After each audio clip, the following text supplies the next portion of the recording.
What's up, YouTube? It's the boy. Can you say something? I'm back. Before we get to it, make sure you like, comment, subscribe, as you always watch the full video.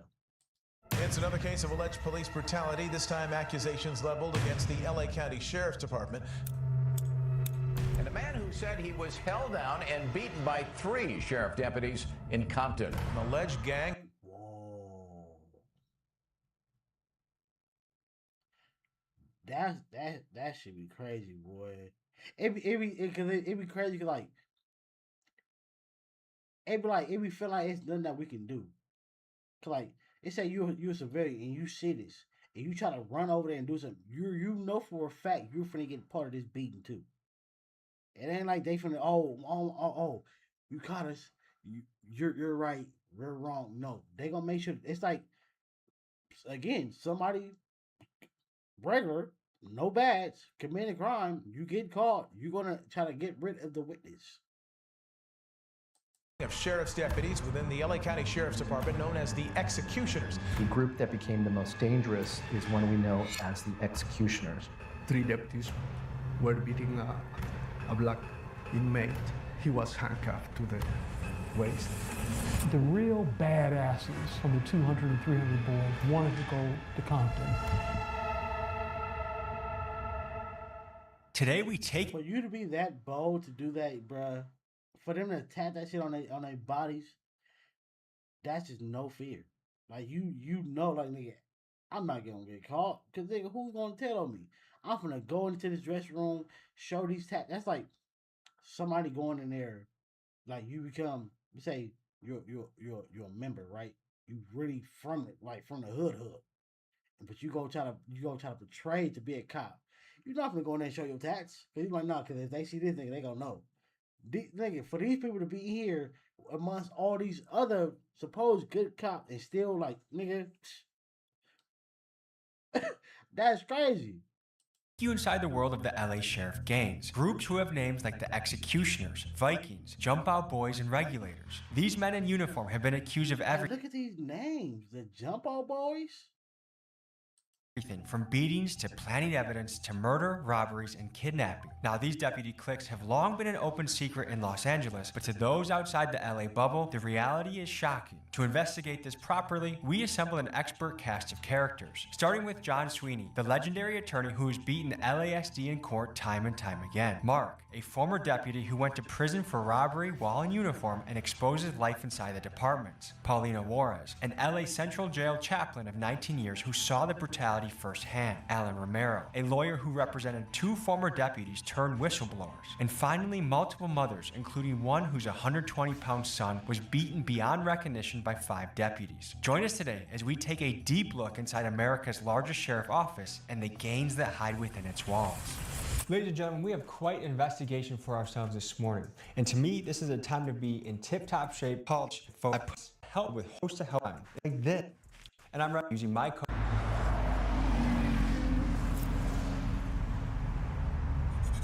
What adjectives would you use to describe the Compton executioners? Assholes. My name is Romel Agee. I'm currently a California licensed private investigator. I specialize in police misconduct and police wrongful deaths in the hands of law enforcement. And you were an LA County Sheriff? Yes. I'm John Sweeney. I'm an attorney, civil rights attorney. My career has been dedicated to the pursuit of justice, specifically police excessive force cases that I have a passion for.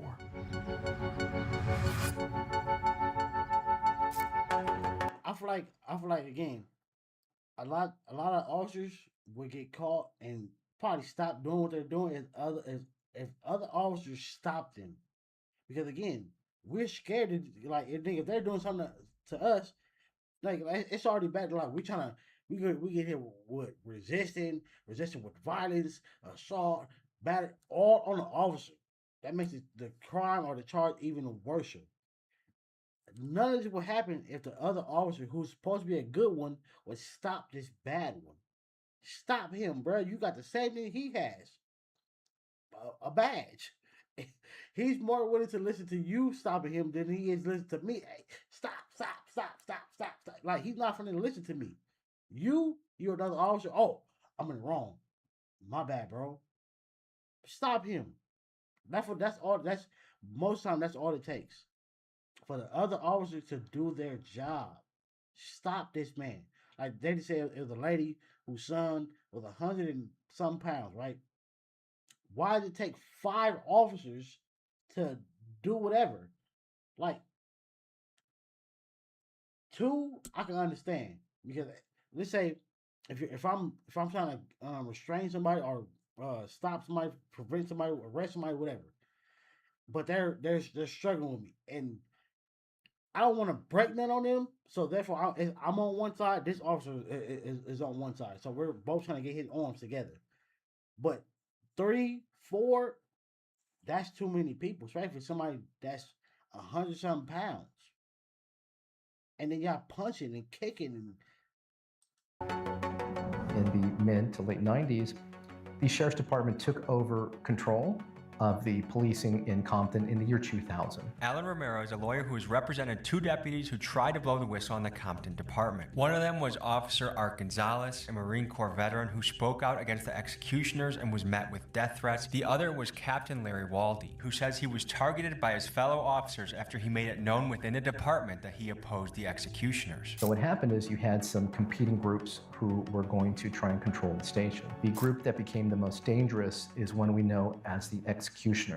Now, what the real name of this group is, we may never know, because even in trial, the leader of the group, a deputy by the name of Jaime Juarez, who was a few years ago promoted to detective, said the group doesn't have a name. It turns out this group does have a name, and they go by the Compton Executioners, and they are perhaps the most dangerous and ruthless of the 24 known and documented sheriff gangs in the Los Angeles Sheriff's Department, which we'll often refer to as LASD for short.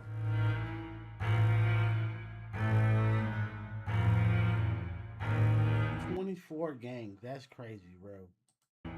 We're headed to the Compton station for you guys to get some footage of the exterior of the location where the executioners were housed. The recent LA County Sheriff explosion that killed 3 deputy sheriffs. It appears to be, quote, a horrific incident that killed at least 3 at a law enforcement training facility in Los Angeles. One of them was the deputy that shot and killed Robert Thomas Jr. The executioners started in the Los Angeles County Jail. Every deputy sheriff has to go through custody for training. Custody is the lockup. All the police departments in the county of Los Angeles, the sheriff department handles the prisoners in all of the county of Los Angeles that are being prosecuted. Before hitting the streets, every LA sheriff's deputy starts their career by working in the jails. Some say it's a great proving ground and a crash course for handling chaos, but others say starting in the jails conditions the deputies to get the feeling that everyone they deal with on the streets is a criminal. That's true. It's crazy. I told the officer that same shit, bro. They pulled me over, right? And they went through my whole car. Like, they went in my engine. They going up under seats. Like, they unscrewing my speakers, bro, to look inside the box. Like, I get it, but bruh, you're doing way too much. You thinking every person that you meet is that type of bad person. Look what all that you just did for no reason. You didn't smell no bud coming up out of this car. It wasn't no loud music. I wasn't speeding. Nothing. You just did all that for no reason.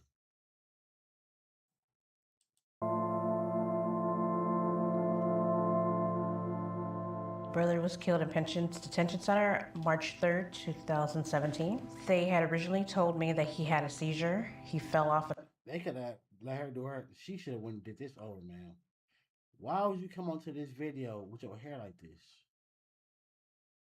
To express something that was sad. Top bunk, and then was pronounced dead. Did he have a history? Had a seizure. He fell off a top bunk, and then was pronounced dead. Did he have a history of seizures? No. As the time went on, I went ahead and got my own feeling that something wasn't right. So I did my own homework, found out that it wasn't a seizure, that he had been beaten to death in Wayside Detention Center. They said they didn't have any pictures. I was in here. That's crazy. I was in here, but that shit didn't look like this, though. This top part wasn't there. No, matter of fact, it was there. It was there. Cause I remember one nigga I was cool with. He stayed up under here, and he had the girl photo up under here. On God, Wayside Supermax. I was here. It wasn't green though. This probably the mental. This probably the mental doing. And I said, that's odd. So then at the end, I got all the pictures and that showed all the details. And what did you learn when you saw the pictures? That his teeth were kicked in, he had, looks like stab wounds, puncture wounds, and a lot of the details in the autopsy report, like broken ribs and stuff, it kind of made sense after.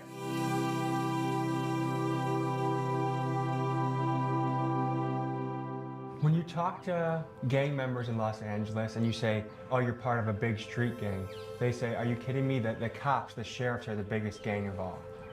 I've heard that since I was a kid. I've literally heard police officers are in a gang since I was a little boy. The only difference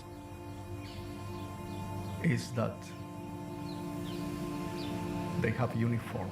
Our next witness, Paulina Wars, served as a chaplain inside Men's Central. Facts. Sorry to keep pausing y'all, but hey, this is gonna be a long video. But facts.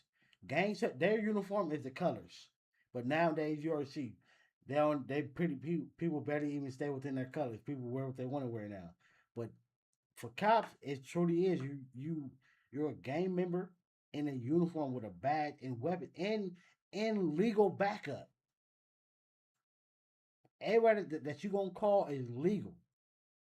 And that's your backup. Them your homies. That's gonna come defend you. That's gonna come slide for you.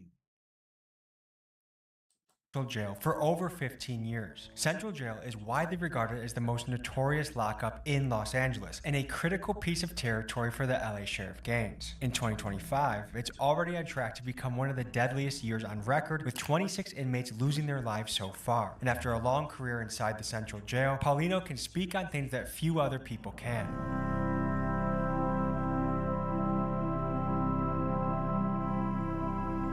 From what you know from I've been down there too. It's dark, it's dirty. It's like that shit. It's still. Whenever they built them jails in the basements, bruh, they just never redid them over. Like they never like. It's literally no light. You're literally in a basement you're underneath the street, or damn near, because that's what it feel like. It's no light. It just feel dark as shit in there. You're in there with 3 or 4 other men. Then the sheriffs, they want to be assholes, bruh. Because again, I remember it was a female officer. I think I heard my name, so I came to the bar and said, hey, excuse me, ma'am, did you say my name? She went off. Like, I understand that you got to show dominance because you're a female amongst all these men, but I asked you a simple, very easy, nice question. Did you call my name? I didn't say it with aggression. I didn't say it with a cuss word. I didn't say, hey, bitch, hey, cuz or blood or groove. Did you say my name? Gangster, nothing. Ma'am, did you say my name? Get the fuck, bro. Like, I was like, I went back to my cell, bro. Literally went back to my cell. All right, you got it. You got it. Inmates that have stayed there are beatings common from the sheriffs. Yes, there's a lot of common, because the whites run that area. Which deputy gang is this? The whites. That's what they're called? Yeah. Lizetta is speaking on the Wayside Whiteys. This sheriff gang's territory is the Pitches Detention Center, also known as the Wayside Detention Center. Now, the Whitey symbol was throwing up their hands with their middle fingers crossed into a W, and they were known for targeting black inmates that fought other white inmates. And for reference, there was a case of Clyde L. Crawford, where the deputies handcuffed him, beat him dozens of times, including with a flashlight, all while yelling, Wayside Whiteys. And this is the group that beat Lizetta's brother to death. When I work with my little car with books, Bibles, I start listening like, and I stopped and I went back, but it was close. I was on the bars and I saw like from here to the wall how 3 deputies were beating a black inmate. He was handcuffed to the waist and chains, so he was against the wall, and one deputy was here, one here, They were beating until finally he was, please stop, stop. And he fell on the cement with a head. And you see the blood. And they still kicking him on the floor. And one more, he said, stop. Was the last time I can hear. And I was on the, I tried to say something, but I can't. I was, Nigga, you know, boy, they gonna, what? You see this? And you talking about stop? We finna come get you next. You're next. You know this, bro. That's the thing again, like when it comes to officers, even if we can see them doing something, bro, we know that they're in the wrong. But it's the fear of doing something. Cause you know if you do something, they gonna turn on you. And they ain't gonna just be like, oh, you stop this officer. It should be like that, but no, it's gonna be like, oh, nigga, you just going to jail for assault and battery on an officer. That was you going to jail for. And you better hope that they'll do something to you while you're in there. And we all know that that's possible. What it shouldn't be. Like, that's why I feel like when it comes to police officers, like it shouldn't be the people that investigate them are other officers. What? That makes no sense. It needs to be somebody outside that's investigating them. Because we're gonna keep it a buck. Other officers, some of them, like I forgot what it's called, internal affairs. I don't think all of them are gonna make sure that this officer goes or pays the consequences for his actions. A lot of times they give him a pass. You're an officer. We're gonna just say this person was wrong. They was aggressive. Like you can go like this to an officer and they can dismantle you. You flinch at them, bing, bing, bing, like just go completely in on you. man, it was really hard.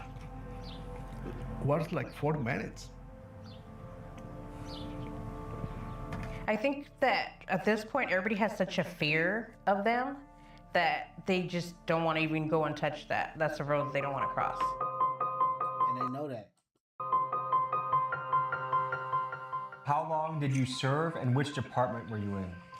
LA County Sheriff's Department, 15 years. What made you leave? I didn't leave on my own accord. I did a stupid thing. I was convinced to do something for the greater good of someone else, and it led to my arrest, where I got 7 years in the federal prison system. I did about 5 on good time credit, and 1 year of halfway house for Second Chance Act, and I got home early. Are you able to say what you got arrested for? Me and some co-conspirators decided to do a fake search warrant on a medical marijuana distribution center run by the Vietnamese mafia. So they can get the money. Idiots. I got robbed in a dispensary by the cops. No exaggeration, no lie. Nigga take $900 from me. $900. Go to my vlog channel. Story time is over there, bro. For real. I got robbed by the police. Me. Nobody's safe, bro. I got robbed for $900. We did a full-blown robbery, and we were caught by the feds shortly after. There's no professional jailing staff or deputies in the sheriff's department. You're stuck in the jails, and almost everyone stuck in the jails at the beginning of their career for 2, 3, 5, 8 years wants to get out and patrol, because that's where they feel where the action's at, and that's where they feel the best career path for them is. And those deputies there started a gang called the 200 Boys and the 300 Boys. They were violent with these inmates. They beat, they planted evidence on them. They did all kind of horrible, nefarious things with them. After you rotate out of custody, you're asked what station you want to be assigned to, and the real badasses from the 200 and 300 Boys wanted to go to Compton. Where they originated, as far as being the executioners. This is But where if they they want to go to Compton, knowing Compton is black dominated, gang infested, and they still want to go, they know for a fact like, nigga, we finna go ahead, nigga, we the new gang, nigga, now. Nigga, we taking over. operated from and out of. Are these guys still active? No, Yes. No, they've spread them out. They've sent them to different locations. So if I go in there and talk to them, why send them to different? They should be fired. That's the problem, bro. You send them to another location, but you think that doesn't stop them. That just gives them a fresh start to start all of the shit that they're doing all over again. Why would you send them to another location? You're you're in a gang, beating on civilians, planting evidence, arrested. You should not even be able to work. If that's any of us, if we go in here and they're like, you have nigga like to be a police officer, you can't like you said you have family members that are gang members. You cannot be hanging with them. You can't hang with them. Like I say this because my security officer in training, he was a cop. This nigga was a cop, and he has family members, nigga, just like everybody else. And he said he can't hang with his family. They drink, they smoke, some of them bang, so he can't hang with them. Like that's crazy. That's crazy. For us, we can't do it, but they can do it. say, hey, sir, I'm in an active investigation. That should be a gang member right now, no record. Go try to go become a police officer. Nigga, they gonna stop you at every chance you get. Need you comply with me right now? You can try. Sheriffs are no joke. Okay, they're no joke. They're mad at a lot of people. Okay, especially if you go in there talking about the executioners. I feel a little nervous with all the stories that you hear. Hey there, how are you? Good, man. Looking to do a little interview. Do you have a press contact here? Let me go talk to them. We have a little investigation we're looking for help with. Okay. What's the investigation? It's about the Compton executioners. I don't know if this station's gonna have specific stuff. It's some of the known associates actually happen to have resided in this building. I don't know if you've seen anyone. They have the skeleton tattoos with the AK-47s and then the Nazi helmet. I don't know about it, man. And also he said a Nazi helmet, but the helmet had the bolts on it. If so, again, how are they still working? Have you been in their presence at all? Like, ever been with any of the known members? I have no idea. Okay, it's an active investigation, so. He lying, bro. You go to the locker room, dummy. So far, we've mostly heard from the victim side of the story, and aside from Mark, it's been nearly impossible to land an on-camera interview with a current or former Los Angeles sheriff. However, I did speak with a couple off-camera, and here was their perspective. Every day, they go out and risk their lives against legitimately dangerous gang members who rob, shoot, and terrorize neighborhoods. And they say this: we enter the danger zone to take the fight to these bad guys. And yes, sometimes we get rough, but these are rough, dangerous people we are dealing with. And one surprising thing they also said is that the so-called sheriff gang cops are not the worst of the department, but the best, the bravest, because these guys are the ones most willing to go down and face the most dangerous guys on the street. And while this doesn't excuse the crimes of the sheriff gang, I do give police officers that credit, because again, when it comes to a lot of times, like when crimes are being committed, us civilians, we get to run away from it. They have to go into it when it's shooting, dark areas, dark buildings. They still got to go in there and see and investigate what's going on. We don't have to do that. So I do give you the credit for that, but that don't give you the right to start a gang within this job and then start doing illegal shit to people because you know that your other officer is going to back you up. That's not right or fair, bro. it did give me an interesting perspective to think about from the other side of the coin. All right, now we're at the scene of Avery Cody Jr., where another murder by the LA Sheriff's Department occurred. There's this young man named Avery Cody Jr. On July 5th, 3 o'clock in the afternoon, they were walking to a McDonald's to have lunch, and they were on their way back at a very busy intersection. They were caught on video of this Winchell's donut stand walking to the McDonald's. After they finished their lunch, they walked back down the same direction that they came from. There was a don't walk hand up, and they looked to their left, and there's a Crown Victoria clear sign that is an undercover police vehicle, and it was 2 deputy sheriffs in there. The kids decided just to backtrack 2 feet and wait for the light to turn green. And the officers, for no reason whatsoever, got out of the car and told them to come to the car. And They started to search them, and then Avery takes off running, and he angles out into the street. And then he's picked up by this camera again. And then you see this officer run after him and then stop about right here and gets into a crouch. He raises his gun and fire. Hits him in the back, and little Avery falls in that center median right there, dead. Although I have no evidence that... Yeah, that's fucked up. That's fucked up, bro. This nigga is running away from you, bro. Running away from you. How you gonna shoot? Like, nigga, you shot somebody in the back, and then like shit like that. Shoot somebody in the back running. For us, that's automatic murder. Again, we seen the movie Felon. He went to jail.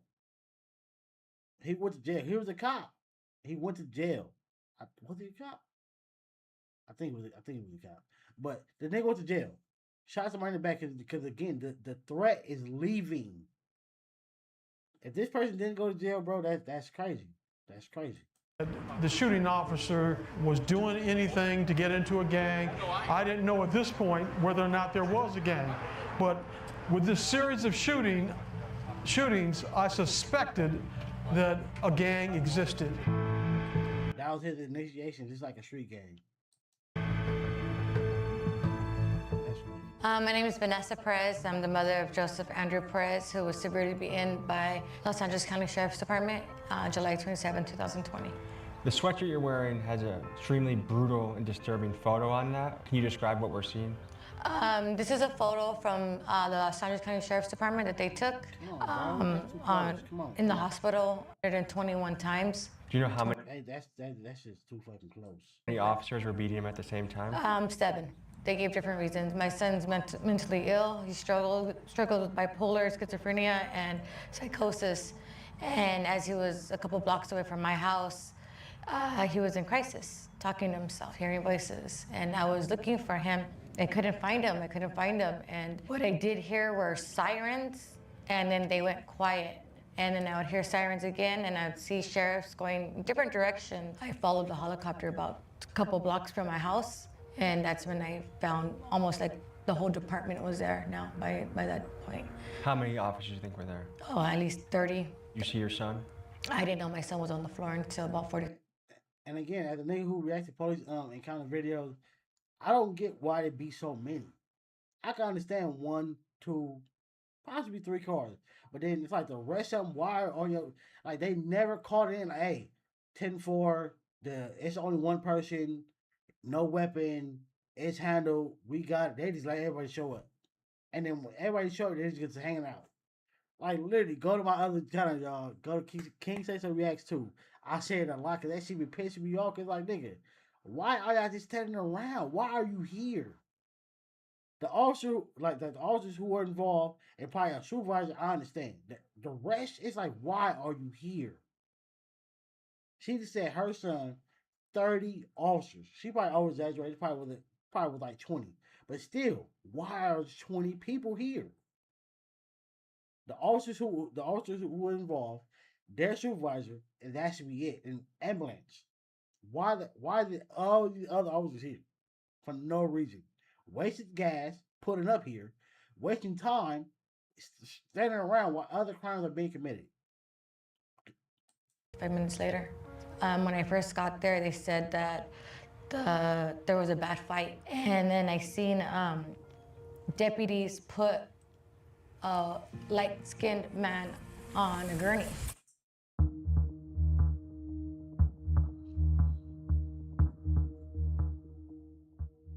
Under Section 186.22 of the California Penal Code, a criminal gang is described as an organization of 3 or more people that have a common name or symbol, have a pattern of committing crimes, and they do this either alone or together. And it seems clear to me that these sheriff gangs... That's how they get us, and we cannot stop.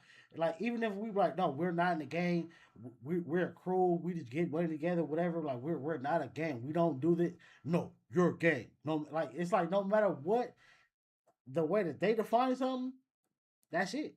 That's it. That's all. So, this is a gang, right?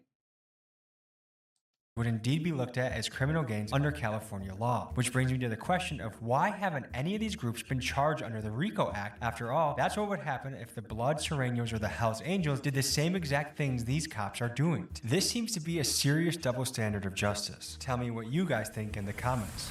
Like maybe about 30 minutes later. For us civilians, if we used to do shit like that, they're like, oh, you're doing it for illegal reasons, even though they're doing it for illegal reasons, but they automatically, you're a legal street gang. Then you're doing the shit that you're doing is all illegal. The fire that all the weapon that you have, you can't have. So that's illegal. For them, everything that they're doing is legit. So it's okay. Later, the sergeant came up to me and said that now the story was my son was burglarizing a car, and they confirmed that it was my son.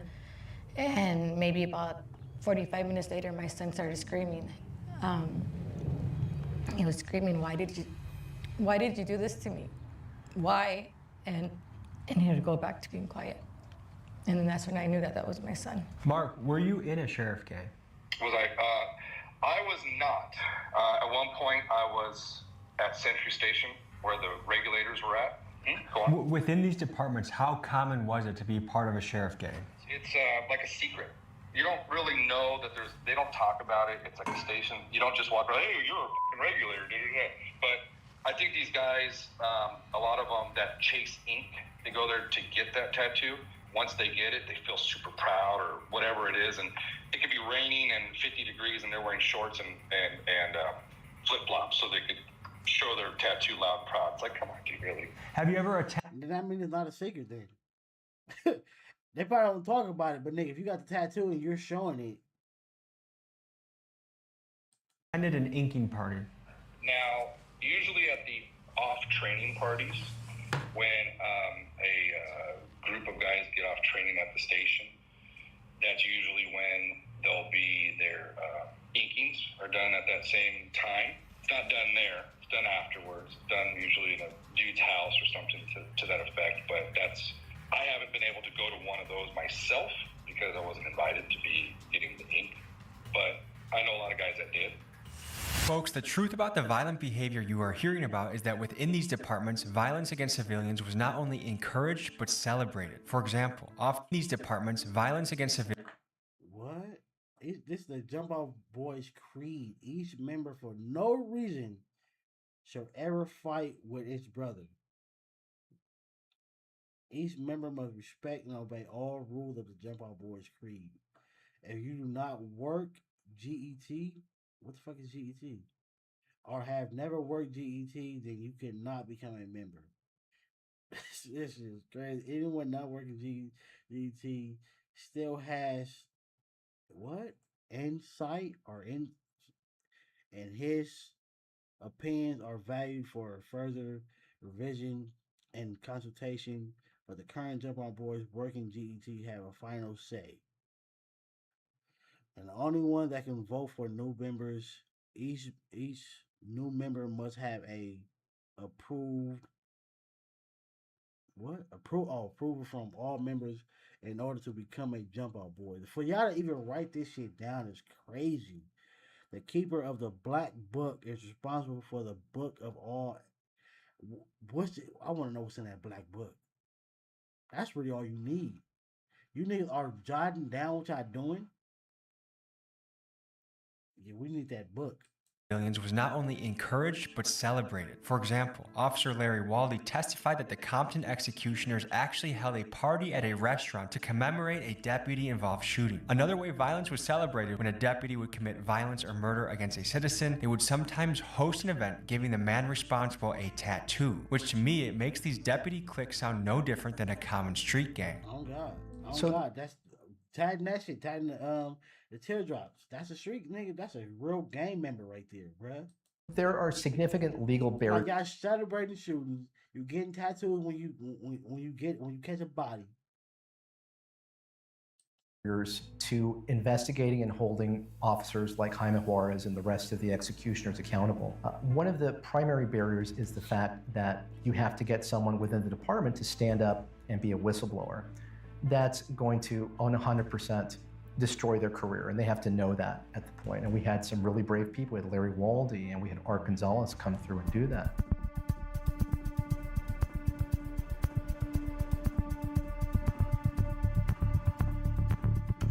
Now, is it true that people would receive their tattoos after they committed an act of violence or killed a civilian? I can't speak for all of the station tattoos. The original ones, probably not.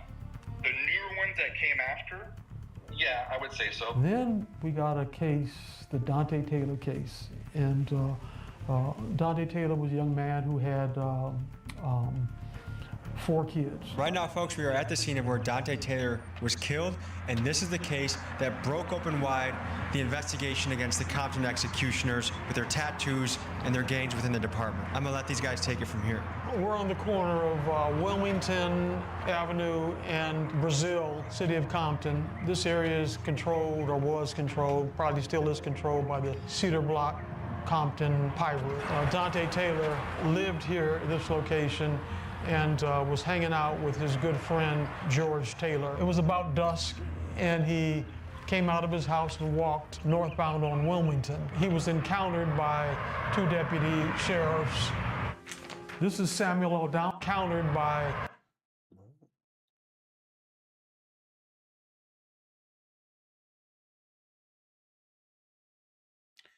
So it said initial contact. So they stopped him right here, and then he walked all the way this way, and then they smoked him right here. 2 deputy sheriffs. This is Samuel O'Donnell. This is Ms. Ryan Orega. They are the 2 deputies who shot and killed Dante Taylor. They stopped him, asked him if he was on probation. He said no, took off running. He was on his way down to that liquor store. I'm sure it's still there. He was stopped right around this area, maybe in this block, and then the deputies claimed that he pulled out a silver pistol and didn't point it at him, just took off running. My investigator, former deputy sheriff, Who the fuck gonna pull out a pistol in front of the cops, nigga? If somebody gonna do that, they gonna do that like in the midst of running. Not, put it out and then run. No. AG interviewed several witnesses along this street. Is that correct? Correct. I talked to the neighbors here. A few of them talked to me and said they didn't see anything, of course. Okay, that's typically what happens in neighborhoods. I wasn't able to talk to anybody until we actually got over to where the shooting took place, where somebody actually responded. They didn't know anything along the way, but over on the other side of the wash. On the side of the wash, they did tell me that they did not see a gun. How these cop gangs really affect our communities, especially communities of color, is that they're not going to follow the law. They're not going to follow instructions from their superiors. They're going to go out there, they're going to beat up whoever they have to beat up, they're going to tackle, they're going to accost people without reasonable suspicion to try and get guns. That's their main thing, they want guns.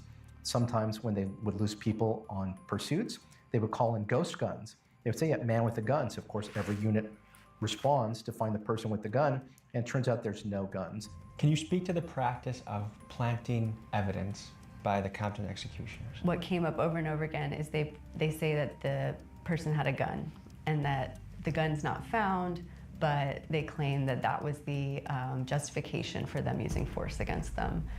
You know, you had a lot of that type of stuff going on. How, like, again, they have this notion of thinking that just because you're a cop, you think, you're automatically in the right. No, nigga, if I smoke somebody, I'm a cop, I smoke somebody, he had this on him, you don't find it.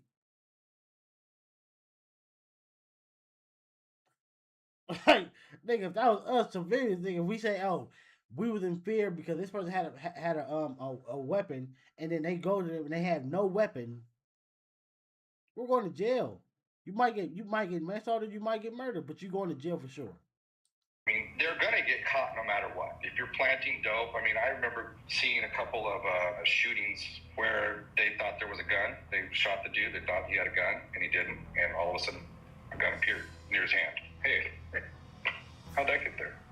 Fell out of the sky? And by the way, when after the shooting and these officers made up this story that he had a gun, they had gun-sniffing dogs come out and scour this entire route, and they searched it for 2 or 3 days in trees. They had poles that they were shaking the trees, and of course, no gun was found. Interesting to that, guys, is their claim that He had a chrome-plated revolver. He was wearing loose-fitting shorts that they claim he had in his waistband. If you're running with those, that's not going to stay in your pants. And in doing so, they went across the bridge here, they went around the corner, and that deputy that was on foot claims that while chasing him, Taylor pulled out the gun, showing the gun again, and that's when he believed his life was in danger and shot at him. The other deputy hears the shots, they corner him, and they riddle him with bullets. They shot him, and he runs back toward the wash, and the deputy waited over this side of the wash, shot at him and hit him in the leg, wounded him. He tried to go back through the fence. By this time, the other deputy had approached the wash and shot him, and he laid down on the ground. In a forensics show, they stood over him and shot him several more times. Let me ask you this, Ramel. Why is it important for police to have placed a gun in his hand at this point? So they could justify shooting, because they're going to say that his life, believing that he was going to fire at him to protect himself and others, he shot. While we were filming, a few because you have like, you know, if your life is in ultimate, or I forgot, it ain't ultimate, but like it's the fear of your life being taken is right then and there.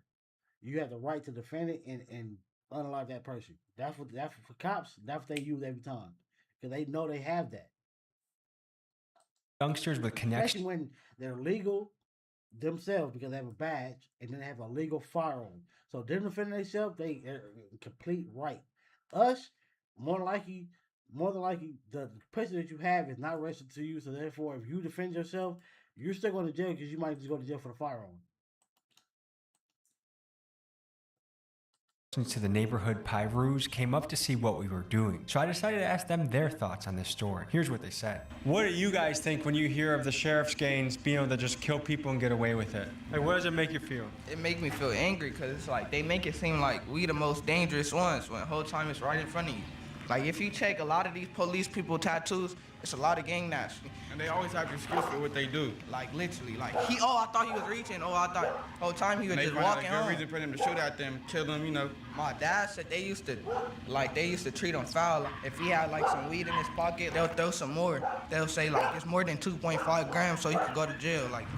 What did happen to them as a result? They both were investigated, but ultimately the DA didn't press any charges against either of them. But the New York Times did a ride-along with Aldama and Orrego before this ever happened. And they made clear that they think of the community that they police not as their own community. They talk about African Americans in disparaging ways, even in that interview with the New York Times. John was the guy who broke the whole gang story open at that one deposition they took of Aldama, where he got Aldama to admit that he had this tattoo. When we took the deposition of Samuel Aldama is the deposition that really cracked this case and exposed this whole sheriff gang thing. Nobody had ever heard of this execution. Nobody had ever known their name. They were an extremely secretive group. I asked the same question of all the cases I just told you about.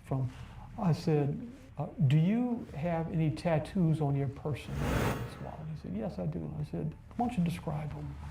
I said, first of all, where are they? He said, they're on my arms. One of them, he said, is a St. Michael's, I think he said, tattoo. It's like the patron saint of police officers to protect them. The other one was on his other arm. He said it was a family symbol or something, you know, I love my wife or something like that. I said, Deputy, what about the one on your leg? And he started gulping. And his jugular started throbbing. I knew I had something. As a cross-examiner, I've cross-examined hundreds of people over the years. He was fun. Like, nigga, how do you know that, nigga? Like they put Compton on it too. Like, you ain't even from there, bro. Examiner, I've cross-examined hundreds of people over the years. It's a skeleton. Oh, okay. And I knew that all those gangs, the base is a skeleton because it symbolizes death. And he goes on to describe this sinister tattoo with this Kalashnikov rifle, AK-47, on the magazine of the rifle was the Roman numeral XXVIII, which stands for the 28th substation of the Los Angeles County Sheriff's Department, which is Compton. That's on the magazine. He had a Nazi helmet on with CPT, which stands for Compton. He's surrounded by flames, which symbolizes he's emerging from hell. Very sinister tattoo. It goes from his knee all the way down to his ankle. That is the first time it was revealed to the public that there was a sinister gang within the city of Compton. I mean, I think when anyone sees these tattoos, you wouldn't believe that this would be on a police officer's body, especially with a Nazi helmet and flames. And as someone who grew up thinking of the police as the good guys and the very Hollywood idea of the police as the good guys, I was shocked when it became clear that this was not a one-off, a rogue deputy. This was a part of a pattern and practice. They shared the tattoos and they were sequentially numbered. It was shocking. You might be wondering how many Compton deputies are tied to the executioners. Inside sources estimate that of 100 officers at the station, about 20 are inked members and another 20 are prospects or close associates. That's nearly 40%. That sounds like a biker gang. Like, bruh.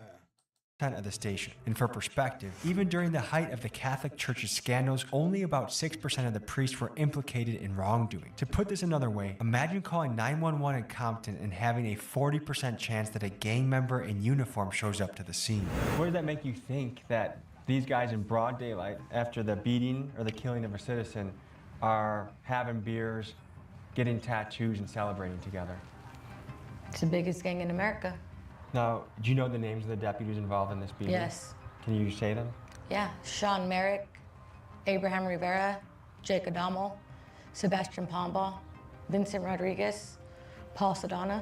Did any of these guys get in trouble for this? Not that I'm aware of. A write-up? Not that I'm aware of. They all played the victim. In the police reports, they paint a narrative as if my son was Rocky Balboa in his prime, Mike Tyson. You know, every deputy claims that he beat up each deputy. Each deputy says they were beaten. One said he believed he screamed, "I believe my hand is broken." How do you think he broke his hand if he did? Probably from the 20 to 30 punches he gave my son to his head. Where is your son today? My son right now is incarcerated. Put a PC-69 when you are charged, when the cops charge you for beating them up. Oh, so he got charged for this? Yeah, he got charged for that. Not only did I said it. You cannot fight them, bro.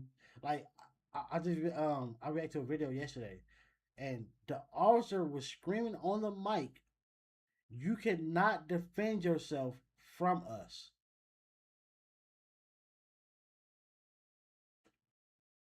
What?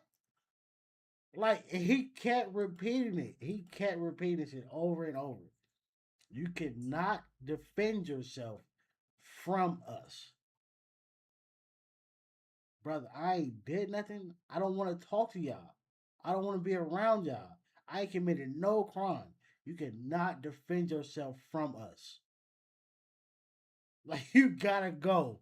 Like, that is crazy. That is crazy, bro. Like, I'm in fear. Y'all here over here destroying everything. I can't defend myself from you.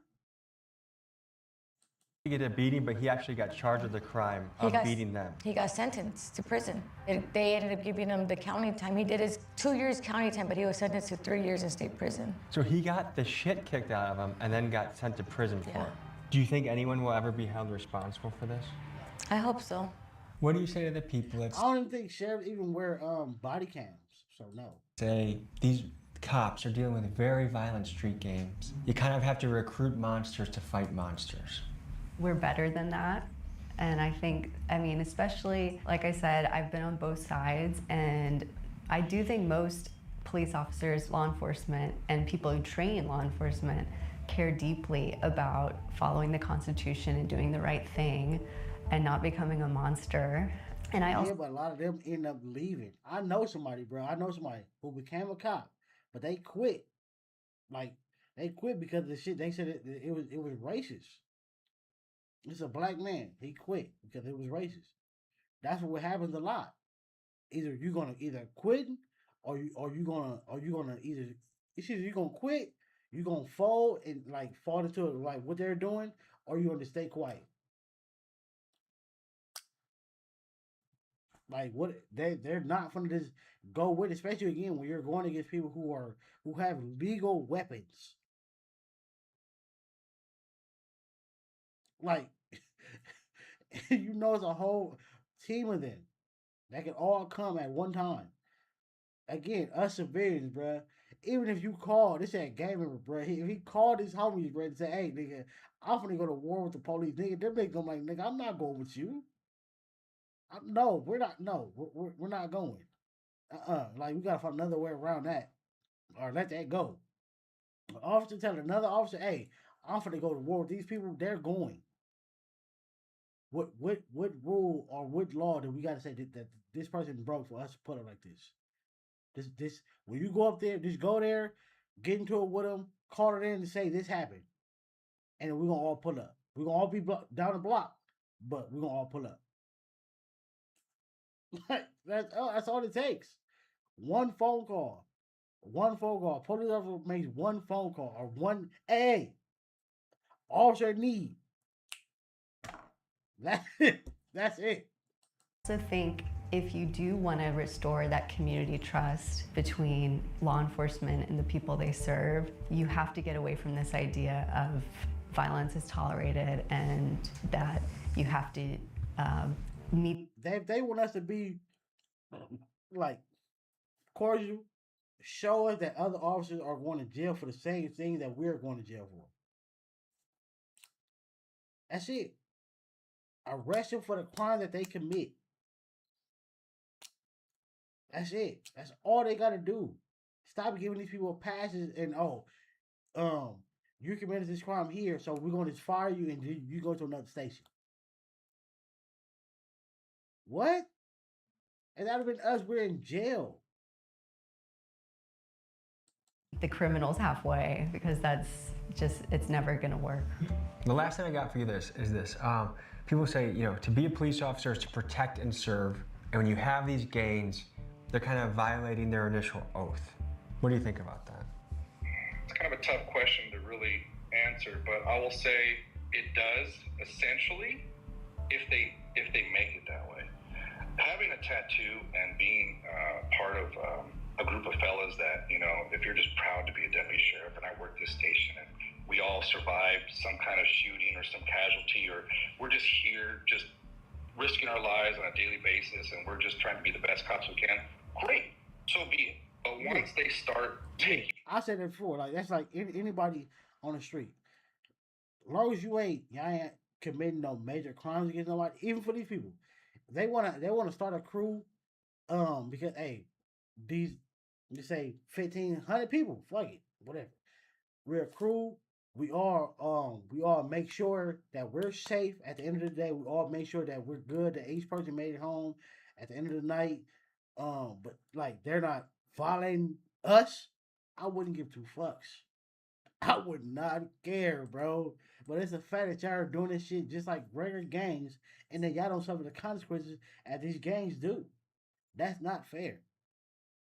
Having a crew of one goal. Hey, we're all getting money together. We're gonna rep this one crew, this one logo, but it's all about getting money together, all about motivating each other, keeping each other accountable. I don't care. Go ahead. Go ahead. But once you take that same thing and start violating people, that's when you drop the ball. Off and doing thuggery, that's when their oath has been, upended. When you were in, what % of the sheriffs would you say questionable on the bad side? Let's say there's 100 deputies. I'd say 25 of them are assholes. That's a pretty big number. That's a pretty big number. Yeah. And those 25 can rack up a lot of civilian incidents. A lot, man. And the other 75 suffer greatly. Yes, because we get the brunt of going out on a call and being called assholes and being disrespected. Do you have any reason to believe that this... If it was more good cop than bad, cops wouldn't get them calls. But yeah, it's because there's so many bad ones. Like it's hard, nigga. It's so many bad ones, and then the good ones allow the bad ones to keep doing. So that makes you bad too. If this officer is beating this person's ass, and you just standing there, you ain't stop him, you're just as bad. Behavior, this gang behavior within the sheriff's department persists even today. The two other sheriffs that we had before, I think it's hard to say what the actual sheriffs were doing. The deputy sheriffs we know from the whistleblower what they were doing. What the sheriffs were doing, they were doing nothing to stop it as far as we could tell through all of our discovery. Sheriff Luna, the current sheriff though, I think has taken a much more proactive approach to this, and I think there has been a change in culture in the LA Sheriff's Department because of it. It does seem like things are changing for the better. I think so. Some people wonder if these sheriff gangs are still happening today, and it depends on who you ask. Some say that the current sheriff, Robert J. Luna, is taking strong action to snuff out LASD. It don't stop, bro. It's just like the mafia, bro. They ain't going nowhere. All they did was they just revamped it, how they move. No more dumbass tattoos, bro. No more dumbass tattoos, and then we gonna just move differently. That's probably the main thing that they did. Either no more tattoos or change the tattoo. Gang activity, and that may be so. But just in the news this month, a crazy story broke. Just into the newsroom here at 6, shocking allegations against a former police officer now accused of kidnap for ransom. The short of the story is that a group of LA cops were hired by these sort of crypto warlord characters to kidnap and forcibly rob rivals for sizable crypto thefts. To me, if officers representing the department are kidnapping teenagers to steal from them, I suspect that the citizens of Los Angeles still harbor a bit of fear that the sheriff gangs are currently in action. The fact is, the cops that participated in these gangs to beat, rob, plant evidence, and murder the citizens that they were... Look at this. Cops that participated in these gangs to beat, rob... Look, this is a girl. 1, 2, 3, 4, 5, 6, 7, 8 men. It take all y'all for this? Why ain't one of y'all? Hey, bro, hey, you ain't gonna do that. You ain't gonna, ma'am. Like again, I react to a lot of police encounters. Sometimes people do be going, they be doing the most. Trust me, I'll be surprised if they're like, bro, why you could have just sat down, you could have stopped, you could have just you like simple traffic stops, right? And then they'll make the biggest scene ever. But sometimes, bro, these officers, nigga, why does it take so many people for one person? Or at least if it's all y'all can easily restrain this person, so therefore you ain't got to slam her. Because that's what he did. Look. Plant evidence and murder the citizens that... Look, all these men, and there's more over there. All these men right here. Look, he got his baton out, everything. He probably about to mace. You got to slam this woman. One of all y'all men right here. Look, he just standing there like... They were sworn to protect are clear-cut criminals, and unfortunately, most of these guys will never be held accountable. And this is anyone's guess, but are the bad sheriffs out there? Are they 1% of the force, 10% of the force? It's hard to say, but it does leave an ugly taste in our mouth when the people that enforce the law on us are not held to the same criteria that we are. The uncomfortable truth is, you see this double standard a lot with law enforcement. I mean, look at who goes to arrest workers at Amazon or Starbucks when they have their union protest. It's the cops who have the strongest union structure in the country. And don't get me wrong, I am a big fan of good police officers, and I think we need these guys urgently more than ever in our society. But I believe in the old Spider-Man movie quote, that with great power comes great responsibility. So folks, I hope we've given you something to think about in this episode, and I want to give a special thanks to Andrew. He's speaking facts though, brother. It's just crazy how people don't hold other people accountable for the shit that they are doing. Like, man, if you see another man putting his hand on a woman, stop that man. Especially if that man is your homie. Especially if he's your homie. Ain't no way possible that anybody should just do anything in front of anybody. That shit just don't be making no sense to me, bro. Like, people just gotta, like, if more people check people for certain shit, bro, it'd be a lot less shit happening. Especially for police officers. We can't check them. Other officers need to do it, and they don't do it. So that's why they just continue having this shit go on for these gangs. They would not be starting these gangs within the police department if other officers wasn't going for it. If other officers would have like, you did what? Yeah, put your hand behind your back. Give me your badge. You don't deserve to be one of us. If other officers did that, soon as they hear shit, they would not. They would stop, bro. It would not be, nigga. I'm not getting no tattoo. I ain't gonna tell nobody because I know if this other nigga hear me talk about this nigga, he's gonna arrest me. Not tell the boss on me, and I get a write up. What the fuck is a write up? A piece of paper.